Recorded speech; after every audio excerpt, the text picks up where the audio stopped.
Welcome to the joint podcast of 100% Dad Interviews with Dads and your Cre8tivity podcast. Interview creatives and just great people around everywhere. cool. That means I'm great, I guess. Yeah. So we're in Salt Lake City. Is there a specific part of town that we're in right now? It's called the Avenues. We're right by LDS Hospital. Okay. And Hatch Family Chocolates. The owner of Hatch Family Chocolates, Steve, is my co-host. Got it. So, And he refused to join us today. 'Cause well, when I drove, his house, he lives right next to where his old location of the shop was, and I saw his car over there. So is that the straw place? Yeah. It's now some straw. Yeah, that's where my GPS took me first. I'm like, well, this isn't it. Yeah, that's an old version address. of the address. When he had the Got TV it. show, The Little Chocolatiers, that's where the shop was. Was that like a local TV show or? It was on TLC. Oh, really? Yeah. Okay, I didn't know that. Yeah, it was only on one season, but yeah. That's interesting. Was that back in the days of like the Cake Boss and all that? Yeah. Okay. Yeah. Oh, that's funny. Had no clue. Had absolutely no clue. We'll have to try it before we leave. So I guess how do your podcasts normally work? I just find creative people either online or here locally. Now, when you say creative, you mean artists and Artists, performers, musicians, comedians. I work for a comedy club, so I've got a connection to a lot of local comedians. how many have you done? We're doing episode 100 probably next week with the co-host Steve, because he That's awesome. hasn't been on as a guest yet. Cool. And that's all local talent here in Salt Lake City. No, Or beyond. Beyond, Okay. but it's mostly been local. But Cool. And I guess do you have an expectation with that podcast of somewhere you want to take it, or you just no, enjoying the I am ride? just enjoying it. I wouldn't mind making money off of it, but Sure, who wouldn't? yeah, but Do you introduce yourself, name, occupation, what you do, how many kids you got, marriage, anything like that? Get the basics covered. okay, yeah, get that all covered. I'm Dylan Mazziotti, a graphic designer here from Salt Lake. Like I said, I worked with Comedy Club Wise Guys here in town. They're my main client, and I work with different restaurants and other small businesses around town doing freelance graphic design. And I've got a couple other part-time jobs that flow in and out, but those are just kind of filling gaps type Okay. of stuff. Yeah. I've been married twice, fathered twice. The first marriage, we had a son. He was premature and didn't survive. He was actually born here at LDS Hospital, right by where we are. Okay. And then she left shortly after. After that, I developed a drinking problem, and I met my second wife through my job, and she kind of helped bring me out of that. And then, we're approaching 19 years of marriage Oh, wow. Okay. in October. Okay. And any more kids after that? Yeah, we have one. Okay. I have one. We have one together. He's 13 and a half. So, that's, in junior high. And I was about to say, end Yeah. of middle school, beginning Yeah. of high school, somewhere around there. Okay. So one kid, 19 years marriage, freelance graphic designer, plus the comedy club. What do you do at the comedy club? All the posters and graphics and everything. Make all their stuff. Yep. And is that like a stand-up club, or is that like plays or things like that? Stand up. Okay. We get major comedians like Kevin Smith. Generally comes through every year. Craig Robinson. Okay. Whitney Cummings is scheduled in the coming weeks. So I bet that's yeah. fun. I don't think I've ever been. No, I've been to one comedy club in my whole life. Which I one? just never, because we're in St. Augustine, Florida. I mean, we just don't have Okay. a lot of that stuff. Yeah, so it was like, there's a restaurant that has like a little bar, and sometimes they do a comedy night. And one of my friends who's out in L.A. now, he's trying to be a comic or an actor. Like 5 years ago, he came back and he did a set there at that club, and so I went and saw him perform. And they had a couple other local talents there, but certainly no other big names. But so I've never actually been, but I feel like that'd be a fun thing. Yeah, there's open mic tonight if you want to Really? see some. Where's it at? It's over at the Gateway Mall. We'll talk about that later. We'll talk about That's it later. not But good yeah, podcast material. it's down the street. So you brought up your son pretty easy. I don't know if you want to get into that at all, because Yeah. I mean that's certainly Yeah, ask away. a painful subject for something everybody fears, and it seems like that might have done a number on the relationship with your wife as well, and obviously for yourself, self-care and just dealing with that. Yeah, I think it's a big part why she left. Because after it happened, she started to become more distant, Right. and then I mean, the loss of a child is. yeah, I mean, I guess I'm not sure there could be anything more heart wrenching or just. You know, You know, me. I think if I lost him older, I think that's actually more traumatic. Yeah, Like if I would lose my son now, you know, I'd be devastated all over again. well, sure. You know, because he's such a bright light to so many people. Like, Now, was that something that you guys knew was a possibility, where they're like markers in the pregnancy, or no, was it supposed to be? things were going along great. He You know, just she came was early. 6 months, and then she, went in. We lived in Taylorsville at the time. It's a suburb of Salt Lake, farther south, and I believe I was at work, and she was having, contractions or pains or something. Sorry, I was sweating my eye. 1 second. And so she was able to get a friend to give her a ride over to the hospital in Murray, and then while they were doing that, she got a hold of me, so I started coming home and finding a way, over there. And by the time I got over there, they were moving her up here to LDS hospital because they needed to ramp things up in the hospital there. Just couldn't do it. And like from that call, Yeah. I mean, I feel like my heart would be sinking. I'd be just terrified, like going Yeah. home and getting the stuff and going to the hospital. Or is it more of like a calm scenario because you just didn't expect anything to? It was calm because around that point you start getting faults. Yeah. Faults. How far along was she? 6 months. Okay. So they're moving around quite a bit, and Yeah. strange feelings might happen. So initially, we weren't terribly concerned, but then when they moved her up here, it's like, oh yeah, things are gonna Getting start. serious. Yeah. And were they giving you any information, or was it just you in the dark? Because I guess that's 20 years ago. Yeah, I think they were pretty straightforward. I don't remember a lot. It's Yeah. been a few decades ago, a couple decades I'm ago. sure it was whirlwind to begin with. Yeah. So he was born. Was it just? Did you get any time? He lived about a day, so we visited him in the ICU. Okay. No, that's like I said, heartbreaking is the only word I can think of it. I mean, that's obviously any fear, especially for the I guess especially might not be a good word, but for the first one, your first experience with it. Yeah. Did that like carry over for when you had your son, your second child, of like that worry and that fear? Oh yeah, I'm a helicopter dad. Like, Yeah. I can see that. I mean, how could you not be? I mean, it's yeah, it's like one time he rolled off the bed and I was just like so worried, but Freaked you out. he's fine, and he's kids are pretty resilient. Yeah, they The are. things my Yeah. kids have like fallen and done, and the weird ways their body have bent, and then they just pop right back up. It kind of freaks you out a little bit. Yeah. They're pretty bendable and mendable, and and then once you get older, it's like you start when you get out of bed, you snap, crackle, and pop like my you're gosh. breathless.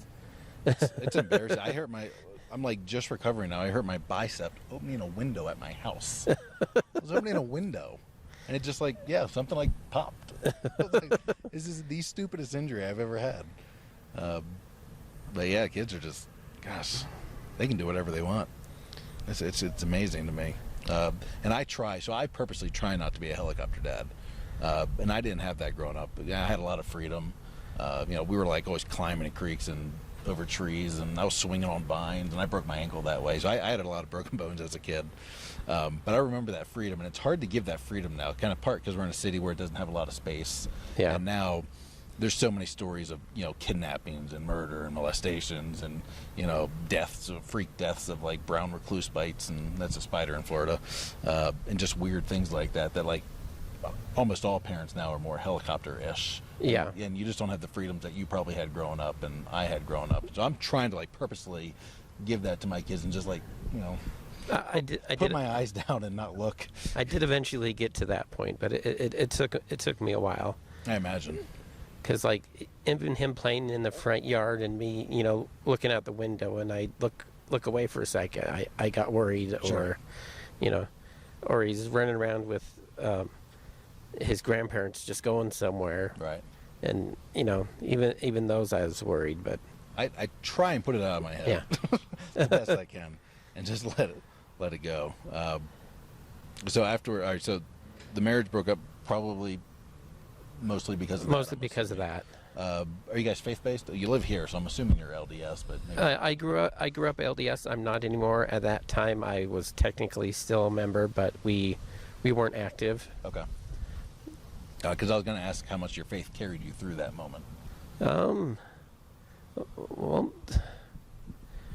probably the faith I did have at that time did help, but it. Because I guess that could go two ways, I would think. Yeah. Whereas, like, you get deeper rooted into it for comfort, or you kind of spurn it and say, essentially, God, how could you do this to me?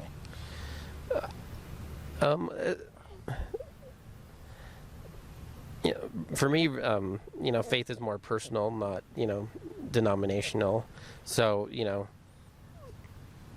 I know there's probably something after, and it does give me comfort that things will eventually be shown to me of how things actually are. But just the way I live my life at church, going somewhere for 2 or 3 hours once a week, it seems like and Mormons have super long Yeah. services. Well, they did go from 3 to 2, so recently. yeah, like about a year or so ago. But it didn't seem like a good use of my time. And after you go a couple decades, they keep on just repeating the stuff. Yeah, it's the same thing. Yeah, so I didn't think I was benefiting from it. And then since there's different issues that they've had that I haven't agreed with, and Okay. and that's what ultimately led me to leave. Curious, what are some of those? Oh, just against LGBTQ plus community. Because I've noticed around here, and so band-wise, Imagine Dragons was my favorite band. 21 Pilots is, and obviously Imagine Dragons is like leading the LDS push to. I don't know exactly what they're accepting the gay community. Yeah, be more inclusive and something accepting. more Yeah. internal within the church, because I think they accept them. They just don't let them get. I said, I don't know. I'm not LDS, so I'm not fully involved in what it is, but. Well, So I'm aware of that, and I see a ton of the gay pride flags around. oh here, yeah, just Salt as Lake has a very strong right. gay community, and our, we didn't have the Pride Parade this year because of the pandemic. The Pride Parade is nuts. Is it? Yeah, probably the closest I could compare it to is probably Mardi Gras. Okay. Less drunkenness, but just kind of the the energy and amount of people. So after your marriage kind of went down, your son passed. You started drinking at that point. Yeah. Is that something? Did you drink? Because Mormons usually don't. Is that something you had ever? Before that, I did a little bit. It was Okay. it was a little more just kind of socially. Okay. But this, after became your work, medicine. I would like get a 40 after work, and some nights I'd go through a whole pack of cigarettes because I was so. Is so it drunk. stress management? I'm assuming. Or just kind of. Drown yourself. Yeah. And I, it was in my 20s, so there's lots of other 20-year-olds around, so we're just kind of Yeah. having fun too. So. So you met your wife shortly afterwards. Yeah, we both worked at Zuka Juice, which is what was here before Jumba Juice. Bought them. Knew each other just under a year, then we got engaged. We're engaged exactly for a year. I proposed to her at Hard Rock Cafe when it was here in town, which eventually became a Wise Guys. Okay. It's not a Wise Guys anymore. But yeah, for a while there, it was Wise Guys, and it was not fun going there. It's like I proposed to her right over there. I would tell people occasionally. And then, almost 19 years later. So how long were you married before you had kids? If I'm doing math, about 5 years. About 5 years, yeah. Okay. Was that something? I guess were you nervous about having kids after that, or was that something to discuss, or you were wanted to get it going, or I guess what was your mindset there after losing your first child? Yeah, at that point, I did want kids. We didn't necessarily plan him at that point. At the 5 year mark? Yeah. No discussions at all? Just happened? Not that I can I feel recall. like that's something yeah. married people have to talk about. Like, do we want kids one day? Maybe. I think we were just enjoying being, with Yeah. each other, and then it happened. I do think that's really beneficial for a marriage of having, and obviously not everyone can do it or does do it, of having that few years to like get to know each other, Yeah. live with each other, and get used to each other's quirks. And there's things you thought you were cute at one point that no longer are and irritate you, and like go through those phases before throwing a baby into the mix. Because the baby just turns everything upside down, And I'm no longer cute to either one of them, my wife or my son. yeah. So you had 5 years, had a kid. How'd you enjoy the infants and toddler stages? What were your favorite parts, least favorite parts? It was fun. He didn't cry tons, and he's always been well mannered. The problems really started when he got a phone, and his listening and paying attention tend to slip. But he's a hard worker with his schoolwork. He's taking some summer classes. Do you like really easy like infant and toddler stages? Yeah, he didn't cry tons, I and kind of hate you for that. Our kids were terrible. he's been very curious about everything.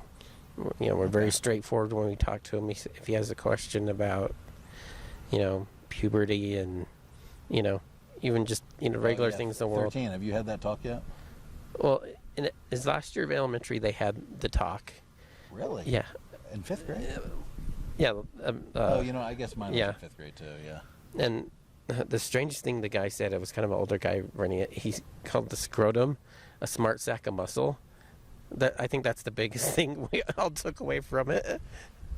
And then his health class that he's taking online right now, it was it was almost like an abstinence type lesson. Mm-hmm. Like, here's some basics, but if you're going to do anything, you're going to get an STD. Yeah. So it's like, it was quite a difference. But, if he has questions about anything, we'll tell him. And Okay. So now, is that something do you push for the whole wait for marriage thing, or you just... Yeah, but if it happens outside of that, we're not going to, Spurn him. yeah. Tell him he's not your kid anymore. Yeah. It's like, Which is probably a wise move. Okay. prefer you stay on track, but if you go off a little bit, it's not the end of the world. Right. Yeah. Do you have talks, because in middle school, so I guess have you had talks about drugs and things like that? Not really, Is Utah like a really clean state when it kind of comes to that, or this city? Because I was getting offered drugs in middle school in Florida. I was like, I didn't even know what they were. No, a lot of people here smoke weed, Okay. My Mormon friends, I don't know about them exactly. Wouldn't surprise me if some of them did, but a lot of my friends. Well, it's legal right across the state line. I don't know how Yeah. far you guys are from Colorado. Yeah, Colorado's that way quite a bit. Wyoming's not legal. Idaho's not legal. Nevada's legal. Oh, that's right. And, Wendover's like 3 hours away. I don't even know where Wendover is. Just go directly east Is that and you'll Nevada? hit Wendover. Yeah. Okay. So you guys are surrounded by it. Yeah. Okay. And we got the gay marriage kind of before everything, so the weed is just taking Did a you? little bit longer. Yeah. Oh, I didn't know that. Yeah. We got it just before it went nationwide. Okay. Well, good for them. Yeah. Being ahead on something. So what are they pushing for now?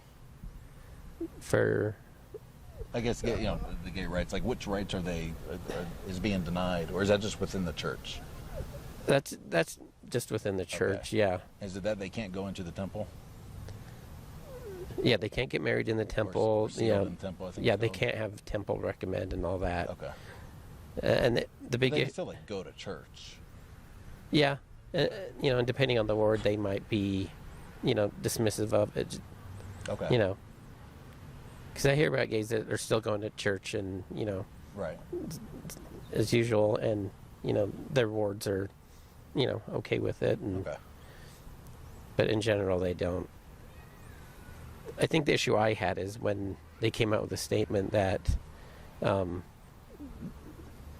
if you're a gay couple and your kid, your kid can't can't be baptized and stuff like that. That's punishing the kid. If the kid wants to get baptized and go through all that, that's the kid's choice, not. Huh. Okay, That so has they nothing weren't- to do with the they weren't parent. allowing Yeah. child's baptism. yeah, things like that. I might be, off on things, but I think that's the gist of it, where they've restricted the kid because of the parents were. Got it. Yeah. Yeah, I can see that. That would bug me too. Guys, I'm Catholic. I don't even know what our church's stance is anymore. I'm not that. We were the family that went to church every Sunday, and then after our second kid, it became. We just kind of decided like we were having to fight our Sunday mornings were becoming so stressful because we were trying to get the kids ready and fed and out the door on time and into the church on time, and then trying to keep them quiet for a certain amount of time and abide by the rules. And the day that's supposed to be for your family and kind of relaxing and peaceful and and meant for rest and God was not. It was yelling and yeah. Something that's supposed to bring you and peace fighting. Is 5 hours of mess. Yeah. And so so that's where we kind of started making our Sundays about the family and kind of we could wake up, we could have breakfast, more enjoyable, go out and do something as a family, go to a park, go for a walk, go for a bike ride. And Sundays became a lot more pleasant. We still go to church every once in a while. We go to the Episcopal Church. That's like an offshoot of the Catholics. It's like Catholic light a little bit. They're a little less stringent. The priest can be married. They accept. Very certain they accept gay marriage. I'm not sure if you can get married in the church, but we had a lot of gay couples at our Episcopal church. I think their big thing was, you still love the people, but maybe not the action. Yeah. That's at least what it was like 5-8 years ago. I think that's what the LDS church is to cover up. Is after that. It's like, it's against the action, not, Right. But the initial statement was just worded so poorly. Yeah. Yeah. And the kids, the decades before that, it was almost like more hateful towards that group. Yeah. And, send them to a camp and change them and things like that. Or it was a demon inside of you need to flush out, those kind of things. I'm assuming I was very young or not even alive back in the 70s and 80s and early 90s. So there's a documentary called, what is it called? Well, Dan Reynolds from Imagine Dragons. It was an HBO documentary he did. Oh, yeah, I think I saw it. Believer? Believer, yeah. Yeah, where he did the concert and all. Yeah, Imagine Dragons related. Of course we saw it. Yeah. So, yeah, that documentary covers some of that stuff better than I've been speaking about it. Oh, cool.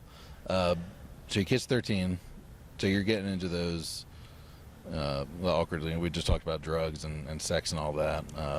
Seems like the school's done a lot of that, covering the basis of it, and then you just kind of let them know that if you have any more questions, talk to me. And has he come to you at all?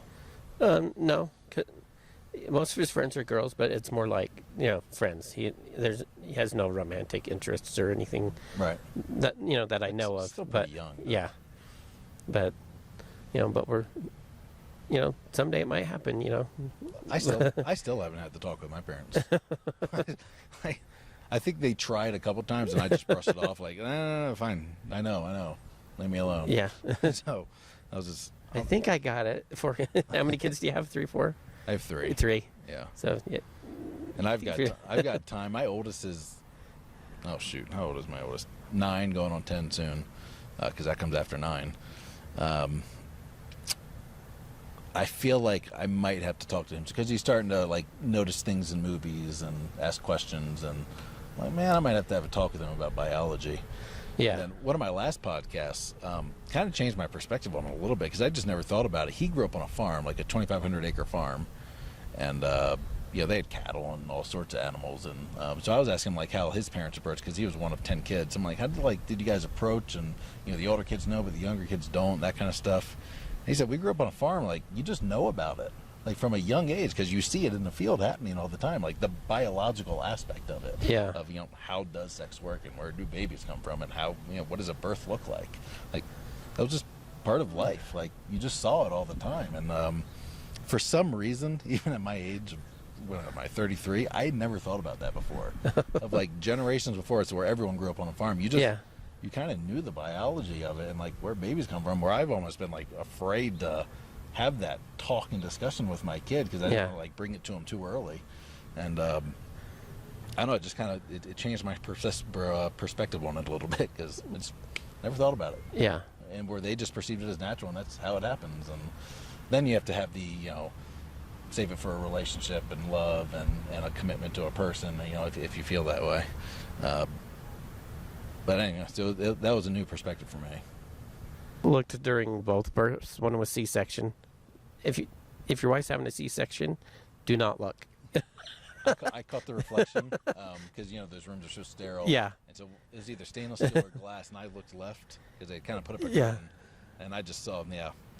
And then the other one wasn't as bad. It was still kind of freaky, but just looking up there and seeing a head of hair Yeah. in the middle of all that, it was. So I don't think I'll be looking next. If there is a next time. How about starting to do are you encouraging any sports or extracurricular activities or art, anything like that? He loves to draw, and he's a mini me, so he's interested in, geek stuff, Okay. all the TV shows, and he draws all the time and loves video games, so he's into all that. Sports he did when he was younger. I think he just kind of grew out of it. Into that. Yeah, he did swimming and baseball and soccer, and I think he just at some point in the season he just didn't want to go anymore. So I think he just kind of. Cool. What do you guys do together? How do you guys, you and your son, spend time together? I try to get him to watch TV shows with me. Sometimes we'll just sit around and talk about geeky stuff, but sit and spend time together. I like to share shows that we like together with them. And What kind of shows are they? like Doctor Who and Marvel movies and Okay. Things like that. My wife barely goes to movies with us, but we'll go to the Pixar's. She'll go to the Pixar's sometimes, but it's the Marvels, the Pixar's, the Star Wars. The big ones like that is what we go to theater for, and that's what we usually go to together. Cool. And Comic-Con, when they have it, we do that together. See, Comic-Con sounds fun. I've never been to one, but it seems like it'd be a lot of fun. The one here is really cool. It's scheduled to happen September, but they just sent out an email that it likely won't happen. Yeah. It's amazing how long this COVID crap has gone on. Yeah. I'm so over it. I wish it would just end. Yeah. We really thought it'd be done by. That's why we started our tour. We're like, gosh, this thing probably only got a month. We're going to be in remote areas of the country. We go a month or two, and we're going to be good. Yeah. And here we are. Nope. We assume by summer it'll be wide open. Everything will be back to normal. It's starting to aggravate me. Looking back, we should have had masks. Yeah. Quarantine, yeah, but when you go out, masks. Masks always should have been more the forefront from then. But Yeah. The whole thing is just. yeah, bugging me it's a mess, and it's destroying businesses and. Gosh, yeah. It's we were fortunate in the fact that we sold in November of 2019, and so the verifications ended March 12th. So I think it was 4 months of verifications, and so March 12th was the final date that we compiled data, and then March 15th, 3 days later, the state shut down. I was like, jeez, that was either the most genius move I've ever made, or just the pure luckiest move I've ever made. Yeah, that's. Yeah, it was a little scary. Around the few weeks before that were a little nerve-wracking because that's when everything was starting to kind of hit harder. Wife's 7 years younger than me, so I'll talk about stuff like that, shows from my childhood, and she'll be like, I was 2. I was 3. It's like, oh, yeah. Oh, geez. So, yeah, I it know. gives you something to talk about. Yeah. That's our greatest fear. We were just talking about this the other day because we almost had a conversation without talking, and I forget what it was, but she had said something, and then I could see in her eyes she knew how I was going to respond, so I purposely didn't say it, and we had a whole we're almost telepathic conversation just with our eyes of what we know, how we're going to respond, and what the reactions are going to be, and we're like, oh man, we're only 13 years into this. What's going to happen 20, 30, 40, 50 years in? We're just not even going to talk anymore. It's just all going to be in our eyes. Yeah. Well, your favorite moments or things you just really concreted into your mind. He's always been funny, even when he was younger. Just just one-liners, like these little quippy one-liners. He would even from a little kid, and he does now. He's probably the funniest person in our family. And my brother tried to make a comedian for a while. And my son's still the funniest in the family. So, and even back then, he always found the good in people. Like he saw, he sees somebody struggling, and he would ask, what's going on with them. So he's just always been compassionate and funny. You got to give props to the parents on that for raising a kid that's compassionate and kind. Yeah. Sees the world from that angle. Just be thoughtful of people. Right. Yeah. And I think we're missing a lot of that in the world. Yeah, there's quite a bit. It's interesting. There's a lot of not ignorance. There's a bunch of that too. Yeah. But like how we just walk by and like even more now with COVID, like everyone just kind of ignores each other and stays far away from each other, like doesn't interact, and it's almost I don't know, devoid of humanity, robotic, or it's bizarre. Just walking around stores and places, and everyone's just avoid eye contact and don't talk and stay as far away from each other as possible. It's a lot of that's obviously rooted in fear right now, but it's almost surreal sometimes to walk around. Yeah, because before it hit, I was doing really well with my business, and I was, podcasting all the time, seeing and meeting new people all the time, and in person. And you go to the comedy club, see a bunch of friends, give hugs, and when all that stopped, and it was just bizarre. Just everybody's a lot more distant. Even the ones you talk to all the time, when you see them in person now, it's like it's still standoffish. I miss the old world. The before times is what I call it. Right. What do you think is going to happen now? Do you think it's eventually everyone's going to it'll dissolve and go away, we'll get back to normal? Or do you think this is like every time there's a sickness, this is how we're going to react now? Or is there like a third way you think it's going to go? Do you think masks and social distancing are here to stay for the next 40 years? I definitely think it'll be part of life. I don't think it will be this necessary all the time. In the Asian countries, they have the masks all the time. Yeah. So, I think things will be more that way. But I don't see this lasting a long time. At least that's my hope. But well, you already heard my prediction. That was like a month ago. This was going to be over. Yeah, I think we still have a few months. Yeah. Like going back to school, that conversation that's being had right now. It's like kids going back. I don't know how I feel about that. Every day they're going to try to space them out. It's like they're not going to be able to. No. They're gonna interact. Yeah. And my job at work, they haven't announced what they're going to do with, because regularly when they come in to test, it's the online students that have to come in to be proctored certain tests. Right now, they do those tests at home. My department's doing certifications, like pesticide and nail technicians and stuff like that, where it's, they come in and they're done, and we're being careful with wiping everything down and staying safe that way. But going back to that old way where, we're getting hundreds of people coming in over, the semester for those tests, I don't see that happening anytime soon. Have you guys, because you're 5 years away from it, have you guys started making any plans towards that? Or you've just told him he's on his own? That's a viable option. Yeah. I genuinely believe that's a viable option. Yeah. Yeah. I don't know. She's probably thought about it a lot. Okay. We haven't talked about it much. But I'm not insured. He's insured through her work, but I'm not insured at all. What do you mean insured? Health insurance? Health insurance, okay. Yeah. So hopefully nothing happens to me. That'd be nice. Yeah. I will say, I've never worked for a big company. I've always worked for myself. So we've always had to kind of, self-insure. So we've always had, back before Obamacare, we had catastrophic insurance. So basically, if I went to the doctor, I had to pay for the doctor. We had surgery, I had to pay for the surgery. But if like a big event happened, I got in a car accident, cancer, something like that, we'd have to pay like the first they're called high deductible plans. So Yeah. that's probably $5,000 or $10,000. You have to pay the first $5,000 or $10,000, and then after that we're covered. So if we had $1 million event, we pay $5,000 or $10,000, whatever the deductible was. Oh. But most people don't have that. I Yeah. never did. We maybe spent a few hundred, or maybe at most $1,000 or $2,000 at the doctor. With the exception of having kids, that would cost about $5,000 a pop. And so I've never had the benefit of health insurance, or anybody in our family. Even to this day, we're on,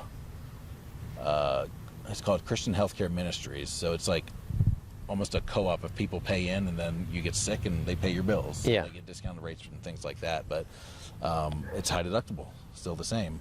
So the first $10,000, I think for us, it's the first $10,000 we're responsible for. So if we go to the doctor, you got to pay for. That's how I've been my entire life. So Yeah, I was my rarely entire go. The life. few times we've gone, we've had to pay, but they've been like Instacare Yeah. trips to. Now, which is, I think, a good option. Yeah. Sometimes Instacare is the way to go. We don't have Instacares in Florida, but I know what you're saying. The little clinics. But if I were to get on her insurance, half of what I made a month would be paying that. That's why we don't do it. It would cost us.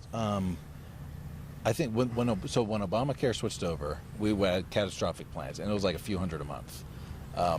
For our family of 5, I think it was going to be, I think it was 1,800 or 1,900 a month. And so that's like over 20 grand a year.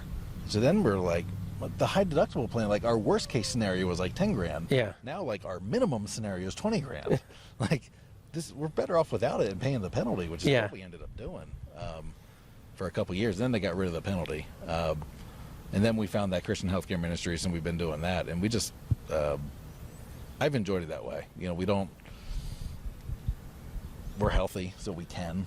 We don't go a lot. We take the kids to the pediatrician when they need to go for their shots and checkups or whatnot. Yeah. I did have to pay for 3 births, but that was easily negotiated. The hospital, actually, doctors and hospitals and surgeons, they like when you pay up ahead and with money, because then they don't have to fight insurance, because they have to quadruple charge insurance. They have to fight with them for months, and then they finally get paid. And it's the stupidest system you've ever imagined of medical billing. Yeah. But they like is having the money up front so much that they give you like insanely good rates. So I mean, I wish I could pull up an example. I know the having the kids, we went and we were kind of talking cost and payment plan to things like that, and I think we ended up getting half of like payment plan costs if we just paid up front. And so that's what we ended up doing with all of our kids. It was just, Wow. the healthcare system is mind-boggling. Yeah. Just because of how overcomplicated and stupid insurance is. So that's my 2 cents for what it is. So I actually prefer just almost not having health insurance. We have it to cover big events, car accidents, cancer, things that would cost a ton of money. Yeah. But for getting a shot from the doctor and just getting checkups and things like that, just It's like, pay for it yourself. Yeah, we'll take care of it. Yeah, I mean, and it's worked out well for us. And I know obviously some people are chronically ill, and that's not the scenario. But Yeah. But even if we had been, our deductible was $10,000. Like that would have been equivalent of about $800 a month for the family. Yeah. We still would have been better off in that path. They might have kicked us off eventually. But I got to turn my hat around. The sun's peeking over that tree. That was our healthcare segment. Yeah, no kidding. I go off on tangents like nobody else. Oh, yeah, That's why delete was invented. Do you have life insurance? No. Oh, you got to get life insurance. That's cheap, assuming you're healthy. Because if you're genuinely worried, that's just one thing I think every dad should get. Life insurance and a will are like the 2 big. Because then if you die, you've taken care of your family. And we don't always plan when we're going to die. Well, I think I'm more alive than dead. So. Well, that's because you don't have insurance. Yeah. Then it'll be worth it. And so then you don't want to get too much insurance, because then you'll be looking over your shoulder, making sure your family doesn't murder you, just so they can have the payout. Yeah. No, we're all worth more alive than we are dead. In practicality, but Yeah. in the event, some madman comes over here and shoots up this park and takes both of us out. We didn't plan it, couldn't hide from it, couldn't run from it, nothing we could do. And at least there's a stream of income to support the family. And it's stupid cheap. I mean, I think because I think I have like $1 million in coverage, like $400 a month, or not $400 a month, $400 a year. Okay, I think I had something. I think it was a 401k situation, and life insurance was part of it. Built into And it. yeah, and the 401k just I paid into it like for 15 years, and it really didn't do anything. And You I have it think with the company? yeah, I can't remember. It might have been ING, 10 or 15 years ago, Okay. and it just didn't add up. So we canceled it and pulled it haven't. out. Yeah, You pull out the cash, I'm assuming. Yeah. Now it's a 401k, so how long ago did you do this? Recent or far? it was Okay. probably close to 10 to Okay, 15 yeah, years nothing ago. you can do about it now. But Because pulling out of retirement, they'll Yeah. penalize you if you pull it out too early, unless you put it in retirement somewhere else, like you roll it to a different yeah, retirement plan. it wasn't a lot, and it wasn't adding up. So Okay. it's like we can use this money now. Yeah. It's still good to invest for retirement. Yeah. I will give you that. Now, so a lot of 401ks, like especially when they're with companies, they only give you certain options you can invest in. To where if you can do it outside of those restrictions, you can find just Yeah. a lot better investments out there. And that way, when you look back on it, it's actually growing. Because yeah, it sucks when you look at them and they're like growing 1, 2, 3%, like barely keeping up with inflation. Yeah, But when you can see them growing like at 8, 10, 12, 15%, it's a whole lot nicer. It's a whole lot nicer. Because it would be nice to have money when you retire. yeah. My opinion. Not everyone feels that way. No, I agree. So once things normalize, If it Well, ever look into it, happens. Yeah, right. Life insurance, I do think is big. So that's something I think every dad really needs to have because it is cheap, provided you're healthy. I think Yeah. You think you're healthy. Did you get a will? Do you have a will? no. Another thing, you're killing me over here. Most of the stuff is in, I think, both of our names. Mhm. So It still has to go Yeah. through probate. So and that's where something you can just like it's a one-page $20 form you can do, and then that way it just doesn't have to go through court systems as Yeah. in depth, because that's where the problems lie. It goes to probate court, and then it just has to go through that bureaucracy and red tape that is super irritating to deal with. And when you have the will and it's notarized and right, even if it's a one-page, two-page document, it flies through, and your wife, your surviving Yeah. spouse, doesn't have to deal with it. you get it all, honey, basically, and sign. It's literally all it says. I mean, I die, she gets it. If we both die at the same time, then this is what'll happen. Everything goes into we'll create a trust for our kid, and he can access it when he's 18 or 20 or 30 or whatever. Then you just establish a manager for it. So they're super simple and super cheap. We had, for some reason, in St. Augustine, we had like 4 or 5 like spouses of really young people, like in their 30s, die like in the last year. And one of them was a dad. They had 3 kids, a wife, and they had everything mixed names, and he did a lot of the finances there. But it just became such a nightmare. And I got to have her on the show one day to talk about it. But just that whole probate situation became such a nightmare. Just getting everything into her name. Yeah. Because he didn't have a will in place. He also didn't have life insurance in place. And it made everything so much more difficult. He was in his 30s, no intention of dying. It just woke up went to sleep one day and just never woke up. I'm not even sure what the cause of death was. I don't know if it was a stroke, heart attack, or something bizarre. Wow. But yeah, it kind of became a scenario where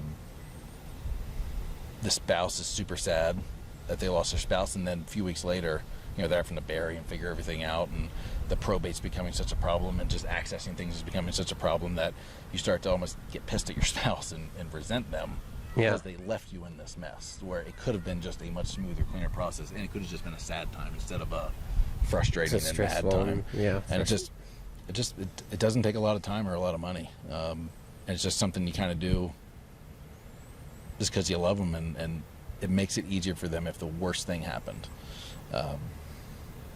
So I push for that hard. I don't know if you can Okay. tell. Did Yeah. I get more authentic in that? Yeah. I just... Yeah, definitely something to think about. Thank you. Obviously, none of us want to die or intend to. I certainly don't want to.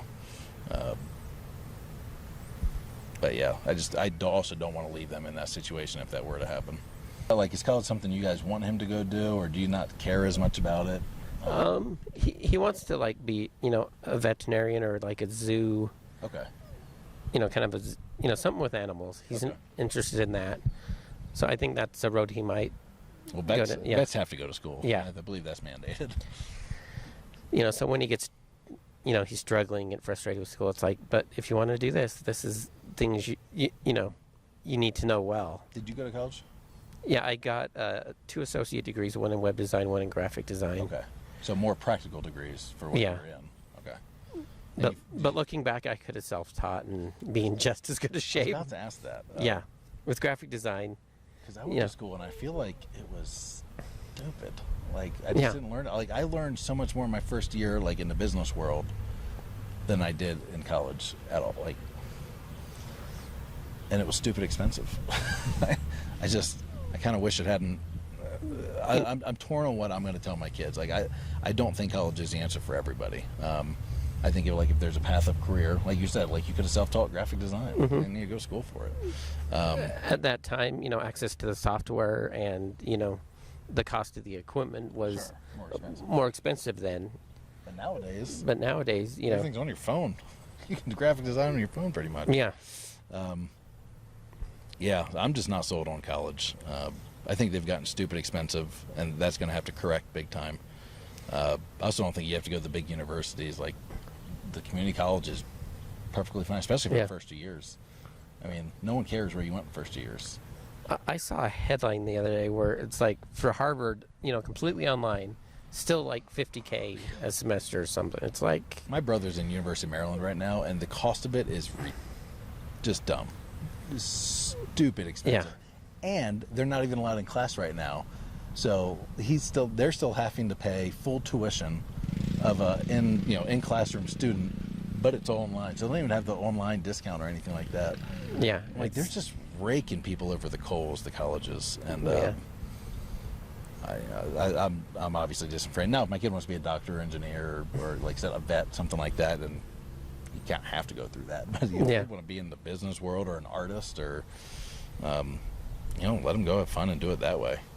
Shoot, there's kids making big money, even just okay money. The lesser popular people playing video games online. Yeah. There's 13-year-old YouTubers making millions. Yeah. And it's such a real career now, Yeah. where that stuff just didn't exist when... And there's 15-year-old graphic designers, doing probably better than me. Yeah. Yeah, and they do good work. Yeah. And I like that, because it's kind of coming more about talent and skill, and doing more like what you like than, do college, get the degree, sit in the office in the AC in a white collar environment where everyone's kind of pushing their kids for a long time. And gosh, that would make me miserable. I couldn't imagine, like, just not my personality. I couldn't sit around. Like first of all, I'm too ADD. Yeah, I'm at the college in the morning, and we're not busy right now because those certifications are, just a small handful a day. Mm-hmm. So I'm only there for 4 hours, but it's the longest 4 hours of the day. Yeah. But I can go home, throw on Netflix, burn through projects, have Right. wear shorts or pajamas, and Yeah. just sit there and work. And it's so much better than being locked into a chair. Yeah.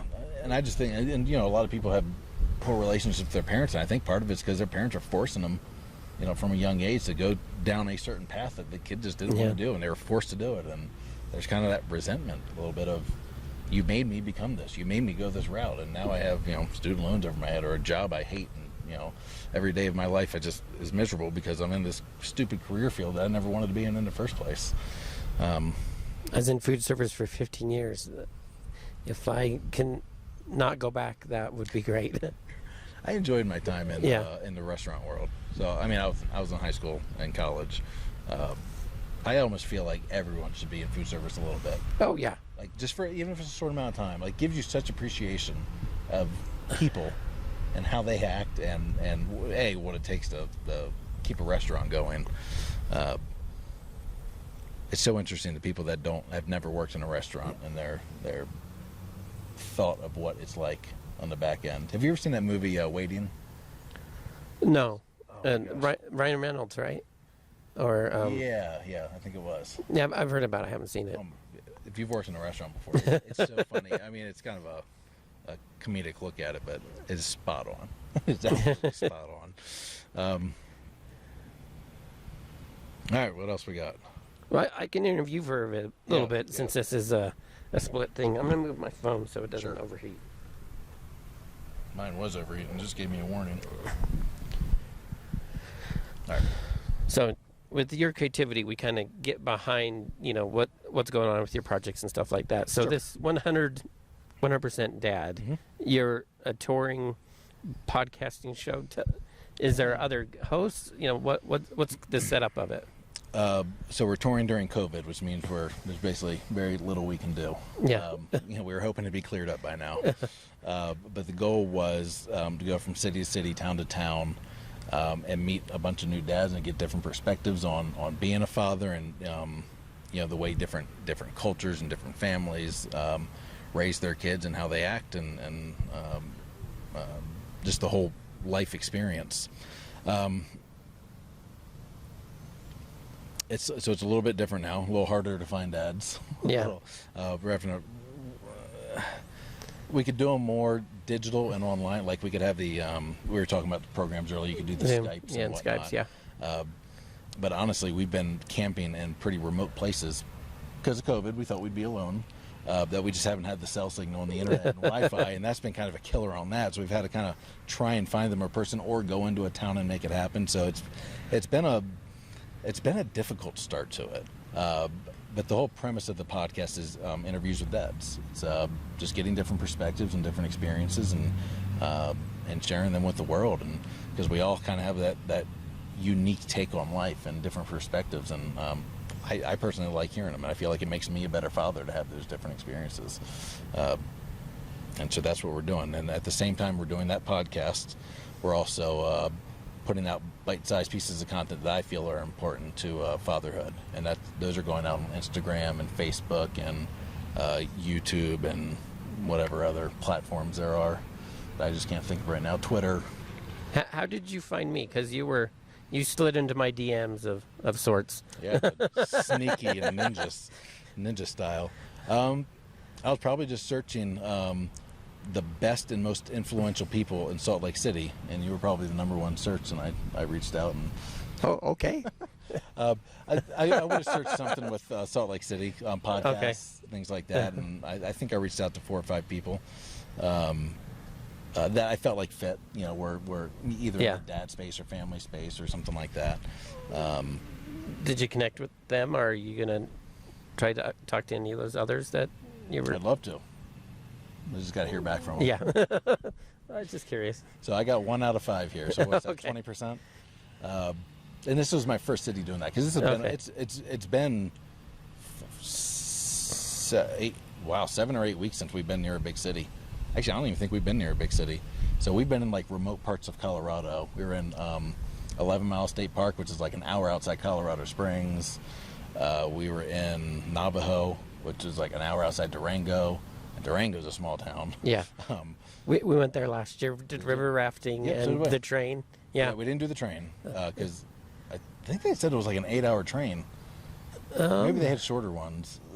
Well, we went all the way up, spent like some time at the town up there. Okay. We had lunch and checked out a few of How the long did shops. it take And you? it was a good chunk of the day. Yeah. We Yeah. have a 4-year-old, so that Yeah. kind of sitting still is not always Yeah. appealing for him.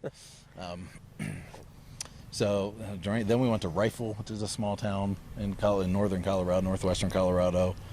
And then we just went to Moab, and we were boondocking out there. So we were in the middle of nowhere, Moab. I mean, we got some great drone footage. Oh, nice. But I mean, we didn't have a neighbor within 500 yards. Yeah. So I'm hoping now. I was hoping COVID was starting to thaw a little bit. So that's when we kind of reached out about a week or two ago to Salt Lake City people. We knew we were coming to Salt Lake City. But yeah, now it's starting to kind of rear its head. So we do need to find dads. I'd like to continue to do it. If we have to do it remote, we'll do it remote, and I'll get better at finding internet and maybe staying stable for a day or two to do these interviews remotely. But yeah, so it's been a little bit of a struggle so far, but not exactly the way we intended when we planned it at the end of last year. Yeah. Before pre-COVID, we was going to have this great thing. We are going to maybe do like events and gatherings and talk at churches and try and work with the local news and things like that. But Yeah. everything's kind of Selling, come meet a stranger and and talk to them. Yeah. For half an hour doesn't really little sell harder in now. this. Yeah. Now you go walking down the street and people cross the street to avoid being within 6 feet near of you, and Yeah. everyone's avoiding eye contact, and so yeah, it makes that person-to-person interaction a little tougher. But we'll get through it. We'll find a way. So, what other? So you've been traveling. What other effects have you seen COVID affecting your living situation? Not seeing people having trouble with the podcast. What other issues have you been having? Interactions with people, honestly, are most awkward. My kids are really social kids. I'm social when I'm on and I want to be social. Yeah. Otherwise, I'm actually more of an I'm an introvert yeah. too. But Somebody having a podcast is like a big strange thing for me. See, when I do a podcast or I've led, I used to be the president of YPO and things like that. When I'm in that moment, I like it, and I like being on stage and giving talks and things like that. But when I'm out eating with my family, I'm more reserved. When I know I'm on, it's almost like a performance. Then I'm on. Yeah. But at the campgrounds and things like that, I'm usually more reserved unless someone's come up to me and started talking, things like that. And obviously that's not happening as much. We get a few people, the people who are less concerned about COVID, they'll still come over and talk, and those kids will play and everything like that. And honestly, at campgrounds, if you're super concerned about COVID, you're probably not going to a campground. Versus if you are there, you're probably a little less concerned about it. Yeah. So I think that's been the strangest things. It's just interacting with people is such a different experience now. Yeah.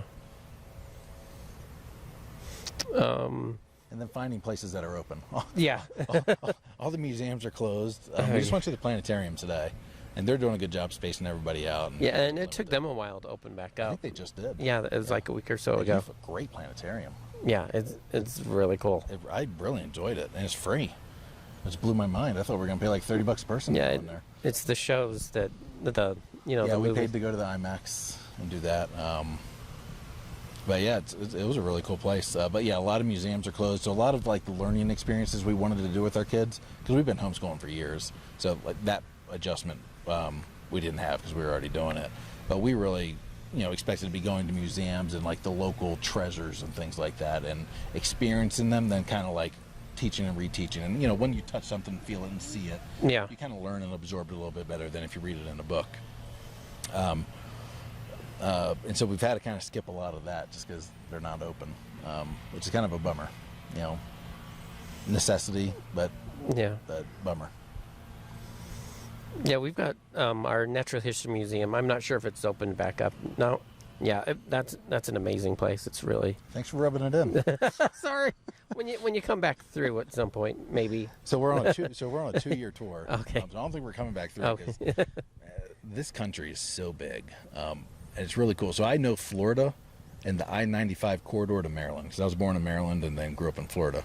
So I know that I-95 corridor, and that's really my knowledge of this country. Yeah. And now that we're going off and exploring, I've just never seen geography like this or size like this. Kansas plains were awesome to me. I know everyone says they're boring to drive through. I was giddy seeing all that farmland where the country's food's grown, and how flat and vast it is. Moab was amazing. Colorado has been. What does creativity mean to you? The ability to come up with things from scratch in your head. that's kind of what it is to me. Yeah. That artistic skill, that talent, that be able to get on stage and just wing it, or create a play, write a movie, grab a piece of paper and make something, not even pretty, just make something. Yeah. That you appreciate, and I so lack those artistic skills, and that future vision for something. I see a white piece of paper and I see a white piece of paper. Yeah. Someone like you probably sees that white piece of paper, sees endless opportunities on what that canvas can become. So I guess in the traditional sense, and what I normally think of creativity, I'm probably the least creative person I've ever met. As far as design and color choices, and you would never hire me to decorate your house, or pick out your outfit. or Yeah. I can't draw. I just don't have that talent. And movie editing and things like that. I have such real respect for people that can plan that out and make that happen. Because I do it by accident. I mean, I set up a camera, and sometimes it comes out. I'm like, wow, that was almost like I intended it. Yeah. It's a lot of it's just luck. Luck and happy accidents. And learning the talent a little bit, learning the skill. But it's not a natural thing for me. But at the same time, on my creativity, you know, if we're using that same definition, I'm really good at building businesses in unique ways and finding the niches within those. Oh yeah, then you are creative. Yes, but in that segment. But, you know, like I said, creating the logos for those businesses, forget about it. Give me a call. Yeah. Now I know. You know, flyers, things like that. Like, if I made a flyer, it would look like a 1942 flyer. I mean, it really would. And I could hand that to someone like you and say, hey, this is like what I want to say. Can you make it look like it's the year 2020 and just awesome and stand out? And like, In the movie of your life, who would you want to play you? ideally, it'd be myself. But if I had to pay, so on this tour, we've had 3 people, because we're driving this big rig. We pull a fifth wheel, and it's fully wrapped. Have you seen it? Yeah, I saw pictures of it online. Yeah. So it's not understated at all. And so, you know, it has all of our contact. So I get messages while we're driving. I'll check them while we're driving, but when we get back there. And so I've been told 3 actors that I look like. So the first one, the guy wrote by, you look like Seth Rogen driving that truck. You know, they can only see me from the head up. Yeah. And I'm like, well, not the worst thing in the world. Yeah. Tom Cruise would have been better. So Seth Rogen. I got a Sheamus. He's a wrestler on the WWE. He's super pale, redheaded, muscular. So I'm like, I can go for that. I mean, Yeah. I don't like other redheads as a rule. I never have. And who else was I? And then we were rafting in Durango at Mild to Wild, and the tour guide thought I was the guy from the movie The Sniper. Have you Oh. seen that movie? Bradley Cooper, who was the actor. Yeah. Yeah. I'm like, because I guess I had my beard and I had, you know, the stuff on, and Bearded up in that. I can see that. yeah, I was like, Bradley Cooper, I'll take it. I mean, I figured he was going to say Zach Galifianakis or something. Yeah. But I could definitely do Bradley Cooper. Yeah. So yeah, maybe Bradley Cooper could play me. I don't know. Can you even think of who do I look like to you? On Game of Thrones, there's this big, burly, red-headed guy.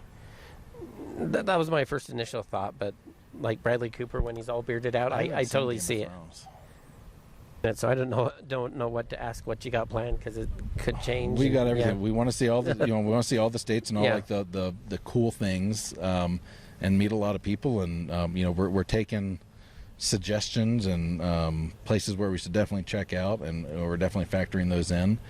We want to meet some dads, so if there's dads around or that want to talk, the criteria is, you got to be a dad. That really helps on the dad podcast, and you got to be willing to talk about it, because we do. I do like to kind of press into maybe things you wouldn't want to talk about, because that I think will appeal to some people that are struggling with those things. So, Yeah.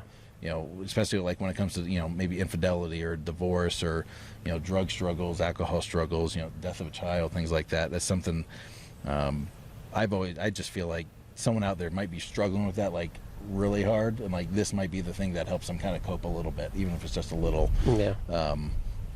So I'd like to get, instead of like the normal, here are the 30 questions I want to ask, and everyone's kind of got roughly about the same answer, and because it's just not helping anybody. Yeah. Yeah. I guess I'll recap what I kind of shared. Just communicate with your spouse, with your kids. Be open to them, asking you questions, and let them know that. Yeah. I think communication, because a lot of parents, they're doing their own things, and then having to take care of their kids seems like something they have to do when something comes up. There's a few I've met to where they're almost not parenting. Yeah. They have this thing that the person that lives with them, and Yeah. that's really about it. They don't see them a lot, and they're doing their own things, and parenting. I feel like the more sincere you are and genuine, the better parent you become, the more Exactly. almost authentic with your child of who you are. And when you don't know an answer to a question, you're not BSing it, and you're not almost putting on a front for being this like all powerful man dad, and should have played in the NFL but blew out my knee, and I know everything kind of personality, and just because I feel like that works a little bit when kids are younger, and then at a certain point they realize, yeah, mom and dad are just full of shit. Yeah. And then they go to question everything you've ever taught them. And I think just being more genuine and sincere and honest for who you are, regardless of who you are, is a more powerful and impactful approach. And sometimes you have to go, do as I say, not as I do. Yeah. Because I'm an adult, I have a different set of rules, but this is something I learned. Yeah, I don't Yeah. want this path for you. Yeah. And, like I'm kind of stuck in it. And I'm trying to get out. It's got a grip on me, but I don't want you going down that path. And I think those are real talks that should be had. And with my kid being so much like me, I think that's why I'm very much that way with him. It's like, don't do this, Yeah. type of stuff. Yeah. Yeah, and the explaining your why, I think, is. Oh, yeah, also explaining helpful, why. 'cause, you do that. Do as I say, not as I do. Too much, and like I said, I think at a certain point they start to say, "Okay." I mean, they're going to rebel to a certain point. Yeah. You have to, especially certain personalities like me. Like you just end up doing the opposite of everything. But I think taking the time to explain the why, like why you feel that way, why you want this for them.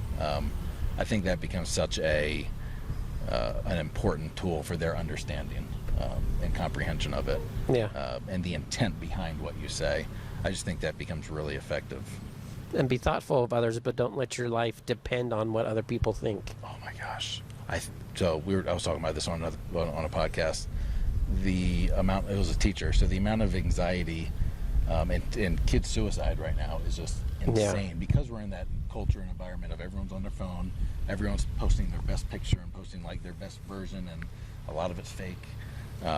And like they're always on display. There's just so much anxiety in their life because they care about how many likes they get and shares, and they care about the comment section. And I'm blessed that I never cared too deeply. Like I was always under the impression that if you didn't think like me, you're just wrong. Which is, I think, the entrepreneurial side of me, why I have to go like work for myself. Yeah. Because I can't have a boss because I'm right. You're wrong. Yeah. And so I think that helps me with not having that care for other people's opinions. And I don't know how to actually ingrain that into somebody. Because it's something, my oldest son, he has a little bit like OCD. And so he really does kind of care about what people think. And so, we talk about it over and over and over again. It's probably just a lifetime of that, of just constantly repeating the same thing in a sense. Yeah. It may be in different ways. But yeah, if you can get through life not caring about what other people think, to an extent, obviously you don't want to dress up, never wear clothes and never shower, like care what people think, like how you smell and certain things in life, and you have to kind of fit a certain mold sometimes to get a job and to be accepted by society. But be who you are, and don't let other people's opinions crush you, because that's just no way to live in. And the amount of suicides and the amount of anxiety and antidepressants being subscribed to teenagers. And hearing about 8, 9, 10-year-olds committing suicide, it's like because they care about what their friends or their enemies or their peers think. Yeah. And I really wish in those situations the parents were all over them saying, who cares about what they think? Like, they're irrelevant. None of this matters in a few years. It's just, they're just stupid kids. And at the same time, I think having that strong family bond, I strongly believe in like that, that almost Mormon philosophy of that strong family unit, mom, dad at home, and very loving environment. Because even if you're getting the crap beat out of you at school and made fun of at school, which I was, because I was a pudgy redhead with a funny name, and I was a stepchild, so I got made fun of like a lot. redheaded stepchild. I've been there. Yeah. But when you have that like really loving environment at home, it's like that stuff doesn't matter as much. Versus when there's dysfunction at home, and that at home. I mean, you just don't have that like that safe space. And and for parents to be able to build that safe space, and just the kid has, no matter who he is or how weird he is or his quirks or whatever, like he's 100% loved and accepted at home, I think that makes a massive, massive difference. And then on top of that, being told, some kids will come naturally too, but other kids, is like I said, my son, he really cares what other people's opinions are. And we're working on that. I mean, we're working on it. Doesn't matter what that 12-year-old thinks of you. One, we're never going to see him again. Two, like, it's I'm big into that. And if they don't like you, that's their problem. Yeah. Like, you're a good person, right? Yeah. You have good intent. That's all that matters. That's all that matters. Yeah. And if everyone thinks you're wrong, you're doing things wrong, but your intent is good, and your heart's in the right place, and you're living a good life, then fine. The rest of the world's wrong. Yep. Stay true to who you are. Now, if you're living more of an evil life and doing things that are, that'd be weird. Don't go on a murdering spree and just feel like you're right. It's probably keep not great. Murder advice. down to murder minimum. Minimum, yeah. Anything else? That's all I got. We call it a wrap. You can find it on the Utah Podcast Network. It's a network of a bunch of Utah podcasts. We've got 2 or 3 that are fairly active right now, but we've got a big roster. We've been doing the network's been around about 4 years, approaching 5 years. My show's been on there most of the time. It's called Your Cre8tivity. Cre8tivity is spelled with an 8 instead of the A. It started as an 8-question blog. So that's how I built in the legacy into the name. Cool. And interview creatives, comedians, actors, filmmakers, fellow podcasters, performers, drag queens, exotic dancers. Do you have those in Utah? Yeah. I appreciate it. And of course, 100% Dad, find it at 100dad.com. What was Utah? UtahPodcastNetwork.com. Okay. And then that's where you're hosted? Yeah. And at Your Cre8tivity on all the social. Great. Yeah, 100Dad on almost all the socials and 100dad.com. That was it. I appreciate it. Thank you. Thank you.